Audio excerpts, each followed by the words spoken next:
السلام علیکم، ستړي مسئ. نن دوشنبه د 1403 کال د 11مې میاشتې 29مه نیټه چې د 2015 کال د فبروري له 11مې نیټې سره سمون خوري.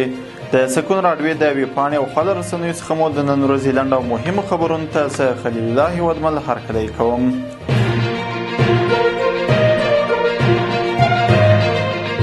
د هرات د میرمنو سوداګرۍ او صنایعو خونو د معلوماتو پر بنسټ په تیرو 3 کلونو کې دغه ولایت کې 0 تنو میرمنو سوداګریز فعالیتونه پیل کړي دي. په دغه ولایت کې په کاربوخت نجونې وایي چې د هنري کارونو د زده کړې ترڅنګ د خپلو کورنیو لګښتونه پوره کولو کې هم ونډه اخلي. زیاتره دغه میرمنو د لاسي توکو د تولید ترڅنګ د خوراکي توکو او هنري فعالیتونو په برخو کې پانګونه کړې ده.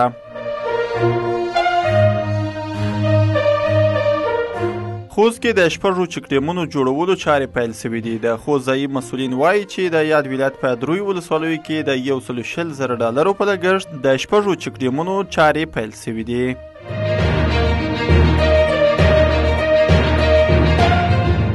د کډوالو بیرته راستنیدونکو چارو وزارت مسلکي مرستیال عبدالرحمن راشد په کابل کې د ډینمارک کډوالو ټولنې له رئیسې دانیا الشریف سره کتلي دي. یاد وزارت وایي چې په دې کتنه کې دواړو لورو په افغانستان کې د دې ټولنې د کاري پروژو په تړاو خبرې کړې دي. د کډوالو مسلکي مرستیال په دې ناسته کې د دغه بنسټ د ادارې لګښتونو د کمښت او کډوالو په برخه کې د لا ډیرو پروژو همکاریو غوښتنه کړې ده.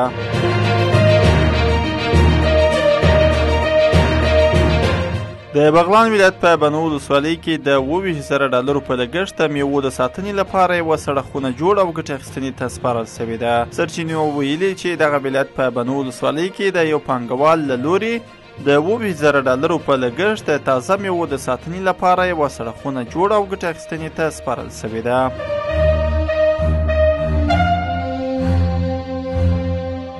د اوکراین ولسمشر ولادیمیر زیلنسکي متحده عربي اماراتو ته تللی دی. اسوسییټډ پریس خبري اجانس د راپور ورکړی چې دغه سفر داسې مهال کیږي چې په نږدې راتلونکي کې د روسیې او اوکراین جګړې پر سر مذاکرات کیدونکي دي. د امریکا ولسمشر ډونالډ ټرمپ تېره اونۍ وړاندیز وکړ چې د روسیې له ولسمشر ولادیمیر پوتین سره په سعودي عربستان کې وګوري.